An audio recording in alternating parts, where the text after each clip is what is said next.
ರಾಜ್ಯದಲ್ಲಿ ಈಗ ಎಸ್ಐಆರ್ ಪ್ರಕ್ರಿಯೆ ನಡೀತಾ ಇದೆ. ಎಸ್ಐಆರ್ ಪ್ರಕ್ರಿಯೆಯಲ್ಲಿ ಬಾಗೇಪಲ್ಲಿಯಲ್ಲಿ ಪಾಕಿಸ್ತಾನ ಮೂಲದ ತಾಯಿ ಮತ್ತು ಮಗ ಇರೋದು ಪತ್ತೆ ಆಗಿದ್ದಾರೆ. ಈಗ ಅವರನ್ನ ಅರೆಸ್ಟ್ ಕೂಡ ಮಾಡಿದ್ದಾರೆ. ತಾಯಿ ಮಗ ಅರೆಸ್ಟ್ ಆಗಿದ್ದಾರೆ. ದಾಸೆಗಾರಿಪಲ್ಲಿ ಗ್ರಾಮದಲ್ಲಿ ಪಾಕಿಸ್ತಾನ ಮೂಲದ ಅಮ್ಮ ಮಗ ವಾಸ ಮಾಡ್ತಾ ಇದ್ರು. 52 ವರ್ಷದ ಫರ್ಹಾನಾಸ್ ಮತ್ತು ಮೊಹಮ್ಮದ್ ಫರ್ದೀನ್ ಇವರನ್ನ ಬಂಧನ ಮಾಡಲಾಗಿದೆ. ಚಿಕ್ಕಬಳ್ಳಾಪುರ ಜಿಲ್ಲೆ ಬಾಗೇಪಲ್ಲಿ ತಾಲೂಕಿನ ದಾಸೆಗಾರಿಪಲ್ಲಿಯಲ್ಲಿ 22 ವರ್ಷಗಳ ಹಿಂದೆ ಭಾರತಕ್ಕೆ ಬಂದು ವಿವಾಹವಾಗಿದ್ದ ಫರ್ಹಾನಾಜ್ ದಾಸೆಗಾರಿಪಲ್ಲಿ ಅಯೂಬ್ ಖಾನ್ ಜೊತೆ ಫರ್ಹಾನಾಜ್ ಮದುವೆಯಾಗಿದ್ರು. ಇಬ್ಬರು ಮಕ್ಕಳೊಂದಿಗೆ ದಾಸೆಗಾರಿಪಲ್ಲಿಯಲ್ಲೇ ಫರ್ಹಾನಾಜ್ ವಾಸವಾಗಿದ್ರು. ಕತಾರ್ನಲ್ಲಿ ಬಸ್ ಚಾಲಕರಾಗಿ ಕೆಲಸ ಮಾಡ್ತಾ ಇದ್ದ ಅಯೂಬ್ ಖಾನ್ ಇವರು ಮದುವೆಯಾಗಿದ್ರು. ಅವರು ಕರ್ನಾಟಕದಲ್ಲಿ ಬಂದು ಅದರಲ್ಲೂ ಬಾಗೇಪಲ್ಲಿಯಲ್ಲಿ ಬಂದು ವಾಸ ಆಗಿದ್ರು. ಆಪರೇಷನ್ ಸಿಂಧೂರ್ ಬಳಿಕ ವೀಸಾ ನವೀಕರಣ ಆಗದ ಆರೋಪ ಇದೆ.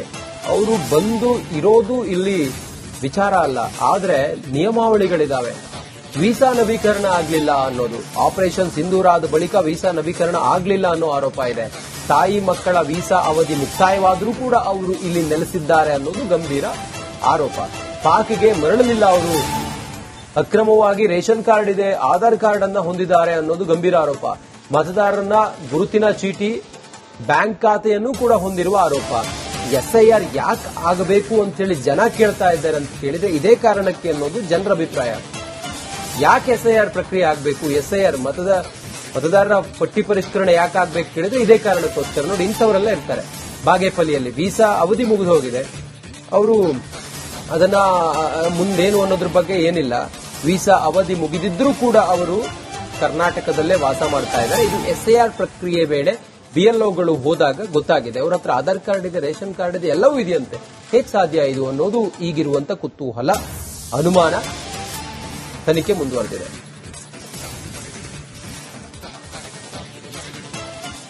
ರಾಜ್ಯದಲ್ಲಿ ಈಗ ಎಸ್ಐಆರ್ ಪ್ರಕ್ರಿಯೆ ನಡೀತಾ ಇದೆ. ಎಸ್ಐಆರ್ ಪ್ರಕ್ರಿಯೆಯಲ್ಲಿ ಬಾಗೇಪಲ್ಲಿಯಲ್ಲಿ ಪಾಕಿಸ್ತಾನ ಮೂಲದ ತಾಯಿ ಮತ್ತು ಮಗ ಇರೋದು ಪತ್ತೆ ಆಗಿದ್ದಾರೆ. ಈಗ ಅವರನ್ನ ಅರೆಸ್ಟ್ ಕೂಡ ಮಾಡಿದ್ದಾರೆ. ತಾಯಿ ಮಗ ಅರೆಸ್ಟ್ ಆಗಿದ್ದಾರೆ.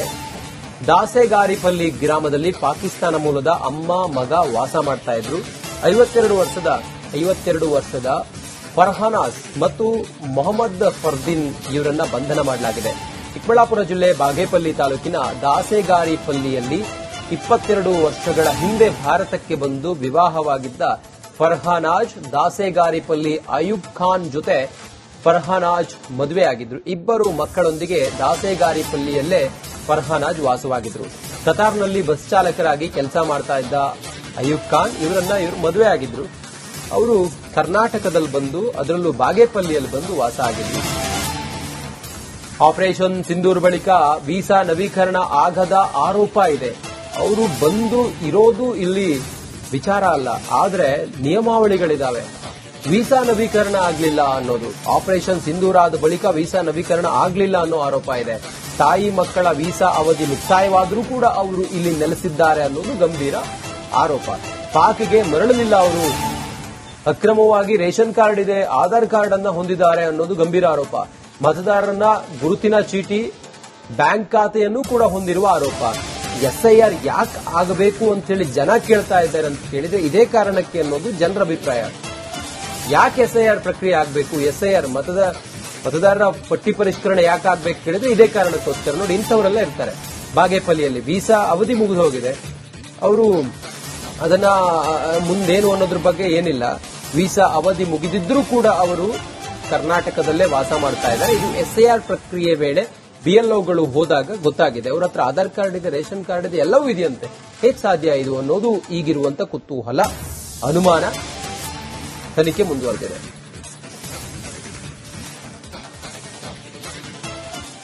ರಾಜ್ಯದಲ್ಲಿ ಈಗ ಎಸ್ಐಆರ್ ಪ್ರಕ್ರಿಯೆ ನಡೀತಾ ಇದೆ.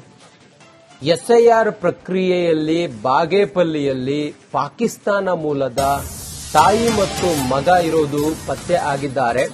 ಈಗ ಅವರನ್ನ ಅರೆಸ್ಟ್ ಕೂಡ ಮಾಡಿದ್ದಾರೆ. ತಾಯಿ ಮಗ ಅರೆಸ್ಟ್ ಆಗಿದ್ದಾರೆ. ದಾಸೆಗಾರಿಪಲ್ಲಿ ಗ್ರಾಮದಲ್ಲಿ ಪಾಕಿಸ್ತಾನ ಮೂಲದ ಅಮ್ಮ ಮಗ ವಾಸ ಮಾಡ್ತಾ ಇದ್ರು. 52 ವರ್ಷದ ಫರ್ಹಾನಾಸ್ ಮತ್ತು ಮೊಹಮ್ಮದ್ ಫರ್ದೀನ್ ಇವರನ್ನ ಬಂಧನ ಮಾಡಲಾಗಿದೆ. ಚಿಕ್ಕಬಳ್ಳಾಪುರ ಜಿಲ್ಲೆ ಬಾಗೇಪಲ್ಲಿ ತಾಲೂಕಿನ ದಾಸೇಗಾರಿಪಲ್ಲಿಯಲ್ಲಿ 22 ವರ್ಷಗಳ ಹಿಂದೆ ಭಾರತಕ್ಕೆ ಬಂದು ವಿವಾಹವಾಗಿದ್ದ ಫರ್ಹಾನಾಜ್ ದಾಸೇಗಾರಿಪಲ್ಲಿ ಅಯೂಬ್ ಖಾನ್ ಜೊತೆ ಫರ್ಹಾನಾಜ್ ಮದುವೆಯಾಗಿದ್ರು. ಇಬ್ಬರು ಮಕ್ಕಳೊಂದಿಗೆ ದಾಸೇಗಾರಿಪಲ್ಲಿಯಲ್ಲೇ ಫರ್ಹಾನಾಜ್ ವಾಸವಾಗಿದ್ರು. ಕತಾರ್ನಲ್ಲಿ ಬಸ್ ಚಾಲಕರಾಗಿ ಕೆಲಸ ಮಾಡ್ತಾ ಇದ್ದ ಅಯೂಬ್ ಖಾನ್ ಇವರು ಮದುವೆಯಾಗಿದ್ರು. ಅವರು ಕರ್ನಾಟಕದಲ್ಲಿ ಬಂದು ಅದರಲ್ಲೂ ಬಾಗೇಪಲ್ಲಿಯಲ್ಲಿ ಬಂದು ವಾಸ ಆಗಿದ್ರು. ಆಪರೇಷನ್ ಸಿಂಧೂರ್ ಬಳಿಕ ವೀಸಾ ನವೀಕರಣ ಆಗದ ಆರೋಪ ಇದೆ. ಅವರು ಬಂದು ಇರೋದು ಇಲ್ಲಿ ವಿಚಾರ ಅಲ್ಲ, ಆದ್ರೆ ನಿಯಮಾವಳಿಗಳಿದಾವೆ. ವೀಸಾ ನವೀಕರಣ ಆಗಲಿಲ್ಲ ಅನ್ನೋದು, ಆಪರೇಷನ್ ಸಿಂಧೂರ್ ಆದ ಬಳಿಕ ವೀಸಾ ನವೀಕರಣ ಆಗಲಿಲ್ಲ ಅನ್ನೋ ಆರೋಪ ಇದೆ. ತಾಯಿ ಮಕ್ಕಳ ವೀಸಾ ಅವಧಿ ಮುಕ್ತಾಯವಾದರೂ ಕೂಡ ಅವರು ಇಲ್ಲಿ ನೆಲೆಸಿದ್ದಾರೆ ಅನ್ನೋದು ಗಂಭೀರ ಆರೋಪ. ಪಾಕ್ಗೆ ಮರಳಲಿಲ್ಲ ಅವರು, ಅಕ್ರಮವಾಗಿ ರೇಷನ್ ಕಾರ್ಡ್ ಇದೆ, ಆಧಾರ್ ಕಾರ್ಡ್ ಅನ್ನ ಹೊಂದಿದ್ದಾರೆ ಅನ್ನೋದು ಗಂಭೀರ ಆರೋಪ. ಮತದಾರರನ್ನ ಗುರುತಿನ ಚೀಟಿ, ಬ್ಯಾಂಕ್ ಖಾತೆಯನ್ನು ಕೂಡ ಹೊಂದಿರುವ ಆರೋಪ. ಎಸ್ಐಆರ್ ಯಾಕೆ ಆಗಬೇಕು ಅಂತೇಳಿ ಜನ ಕೇಳ್ತಾ ಇದ್ದಾರೆ ಅಂತ ಕೇಳಿದ್ರೆ ಇದೇ ಕಾರಣಕ್ಕೆ ಅನ್ನೋದು ಜನರ ಅಭಿಪ್ರಾಯ. ಯಾಕೆ ಎಸ್ಐಆರ್ ಪ್ರಕ್ರಿಯೆ ಆಗಬೇಕು, ಎಸ್ಐಆರ್ ಮತದಾರರ ಪಟ್ಟಿ ಪರಿಷ್ಕರಣೆ ಯಾಕೆ ಆಗಬೇಕು ಕೇಳಿದ್ರೆ ಇದೇ ಕಾರಣಕ್ಕೋಸ್ಕರ. ನೋಡಿ, ಇಂಥವರೆಲ್ಲ ಇರ್ತಾರೆ ಬಾಗೇಪಲ್ಲಿಯಲ್ಲಿ. ವೀಸಾ ಅವಧಿ ಮುಗಿದು ಹೋಗಿದೆ, ಅವರು ಅದನ್ನ ಮುಂದೇನು ಅನ್ನೋದ್ರ ಬಗ್ಗೆ ಏನಿಲ್ಲ. ವೀಸಾ ಅವಧಿ ಮುಗಿದಿದ್ರೂ ಕೂಡ ಅವರು ಕರ್ನಾಟಕದಲ್ಲೇ ವಾಸ ಮಾಡ್ತಾ ಇದ್ದಾರೆ. ಇದು ಎಸ್ಐಆರ್ ಪ್ರಕ್ರಿಯೆ ವೇಳೆ ಬಿಎಲ್ಒಗಳು ಹೋದಾಗ ಗೊತ್ತಾಗಿದೆ. ಅವರ ಹತ್ರ ಆಧಾರ್ ಕಾರ್ಡ್ ಇದೆ, ರೇಷನ್ ಕಾರ್ಡ್ ಇದೆ, ಎಲ್ಲವೂ ಇದೆಯಂತೆ. ಹೇಗೆ ಸಾಧ್ಯ ಇದು ಅನ್ನೋದು ಈಗಿರುವಂತ ಕುತೂಹಲ, ಅನುಮಾನ. ತನಿಖೆ ಮುಂದುವರೆದಿದೆ.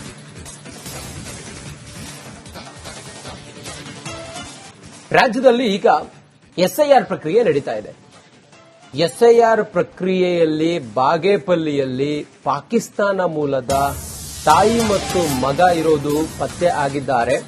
ಈಗ ಅವರನ್ನ ಅರೆಸ್ಟ್ ಕೂಡ ಮಾಡಿದ್ದಾರೆ. ತಾಯಿ ಮಗ ಅರೆಸ್ಟ್ ಆಗಿದ್ದಾರೆ. ದಾಸೇಗಾರಿಪಲ್ಲಿ ಗ್ರಾಮದಲ್ಲಿ ಪಾಕಿಸ್ತಾನ ಮೂಲದ ಅಮ್ಮ ಮಗ ವಾಸ ಮಾಡ್ತಾ ಇದ್ರು. 52 ವರ್ಷದ ಫರ್ಹಾನಾಸ್ ಮತ್ತು ಮೊಹಮ್ಮದ್ ಫರ್ದೀನ್ ಇವರನ್ನ ಬಂಧನ ಮಾಡಲಾಗಿದೆ. ಚಿಕ್ಕಬಳ್ಳಾಪುರ ಜಿಲ್ಲೆ ಬಾಗೇಪಲ್ಲಿ ತಾಲೂಕಿನ ದಾಸೇಗಾರಿಪಲ್ಲಿಯಲ್ಲಿ 22 ವರ್ಷಗಳ ಹಿಂದೆ ಭಾರತಕ್ಕೆ ಬಂದು ವಿವಾಹವಾಗಿದ್ದ ಫರ್ಹಾನಾಜ್ ದಾಸೇಗಾರಿಪಲ್ಲಿ ಅಯೂಬ್ ಖಾನ್ ಜೊತೆ ಫರ್ಹಾನಾಜ್ ಮದುವೆಯಾಗಿದ್ರು. ಇಬ್ಬರು ಮಕ್ಕಳೊಂದಿಗೆ ದಾಸೇಗಾರಿಪಲ್ಲಿಯಲ್ಲೇ ಫರ್ಹಾನಾಜ್ ವಾಸವಾಗಿದ್ರು. ಕತಾರ್ನಲ್ಲಿ ಬಸ್ ಚಾಲಕರಾಗಿ ಕೆಲಸ ಮಾಡ್ತಾ ಇದ್ದ ಅಯೂಬ್ ಖಾನ್ ಇವರು ಮದುವೆಯಾಗಿದ್ರು. ಅವರು ಕರ್ನಾಟಕದಲ್ಲಿ ಬಂದು ಅದರಲ್ಲೂ ಬಾಗೇಪಲ್ಲಿಯಲ್ಲಿ ಬಂದು ವಾಸ ಆಗಿದ್ರು. ಆಪರೇಷನ್ ಸಿಂಧೂರ್ ಬಳಿಕ ವೀಸಾ ನವೀಕರಣ ಆಗದ ಆರೋಪ ಇದೆ. ಅವರು ಬಂದು ಇರೋದು ಇಲ್ಲಿ ವಿಚಾರ ಅಲ್ಲ, ಆದ್ರೆ ನಿಯಮಾವಳಿಗಳಿದಾವೆ. ವೀಸಾ ನವೀಕರಣ ಆಗಲಿಲ್ಲ ಅನ್ನೋದು, ಆಪರೇಷನ್ ಸಿಂಧೂರ್ ಆದ ಬಳಿಕ ವೀಸಾ ನವೀಕರಣ ಆಗಲಿಲ್ಲ ಅನ್ನೋ ಆರೋಪ ಇದೆ. ತಾಯಿ ಮಕ್ಕಳ ವೀಸಾ ಅವಧಿ ಮುಕ್ತಾಯವಾದರೂ ಕೂಡ ಅವರು ಇಲ್ಲಿ ನೆಲೆಸಿದ್ದಾರೆ ಅನ್ನೋದು ಗಂಭೀರ ಆರೋಪ. ಪಾಕ್ಗೆ ಮರಳಲಿಲ್ಲ ಅವರು, ಅಕ್ರಮವಾಗಿ ರೇಷನ್ ಕಾರ್ಡ್ ಇದೆ, ಆಧಾರ್ ಕಾರ್ಡ್ ಅನ್ನ ಹೊಂದಿದ್ದಾರೆ ಅನ್ನೋದು ಗಂಭೀರ ಆರೋಪ. ಮತದಾರರನ್ನ ಗುರುತಿನ ಚೀಟಿ, ಬ್ಯಾಂಕ್ ಖಾತೆಯನ್ನು ಕೂಡ ಹೊಂದಿರುವ ಆರೋಪ. ಎಸ್ಐಆರ್ ಯಾಕೆ ಆಗಬೇಕು ಅಂತೇಳಿ ಜನ ಕೇಳ್ತಾ ಇದ್ದಾರೆ ಅಂತ ಕೇಳಿದ್ರೆ ಇದೇ ಕಾರಣಕ್ಕೆ ಅನ್ನೋದು ಜನರ ಅಭಿಪ್ರಾಯ. ಯಾಕೆ ಎಸ್ಐಆರ್ ಪ್ರಕ್ರಿಯೆ ಆಗಬೇಕು, ಎಸ್ಐಆರ್ ಮತದಾರರ ಪಟ್ಟಿ ಪರಿಷ್ಕರಣೆ ಯಾಕೆ ಆಗಬೇಕು ಕೇಳಿದ್ರೆ ಇದೇ ಕಾರಣಕ್ಕೋಸ್ಕರ. ನೋಡಿ, ಇಂಥವರೆಲ್ಲ ಇರ್ತಾರೆ ಬಾಗೇಪಲ್ಲಿಯಲ್ಲಿ. ವೀಸಾ ಅವಧಿ ಮುಗಿದು ಹೋಗಿದೆ, ಅವರು ಅದನ್ನ ಮುಂದೇನು ಅನ್ನೋದ್ರ ಬಗ್ಗೆ ಏನಿಲ್ಲ. ವೀಸಾ ಅವಧಿ ಮುಗಿದಿದ್ರೂ ಕೂಡ ಅವರು ಕರ್ನಾಟಕದಲ್ಲೇ ವಾಸ ಮಾಡ್ತಾ ಇದ್ದಾರೆ. ಇದು ಎಸ್ಐಆರ್ ಪ್ರಕ್ರಿಯೆ ವೇಳೆ ಬಿಎಲ್ಒಗಳು ಹೋದಾಗ ಗೊತ್ತಾಗಿದೆ. ಅವರ ಹತ್ರ ಆಧಾರ್ ಕಾರ್ಡ್ ಇದೆ, ರೇಷನ್ ಕಾರ್ಡ್ ಇದೆ, ಎಲ್ಲವೂ ಇದೆಯಂತೆ. ಹೇಗೆ ಸಾಧ್ಯ ಇದು ಅನ್ನೋದು ಈಗಿರುವಂತ ಕುತೂಹಲ, ಅನುಮಾನ. ತನಿಖೆ ಮುಂದುವರೆದಿದೆ.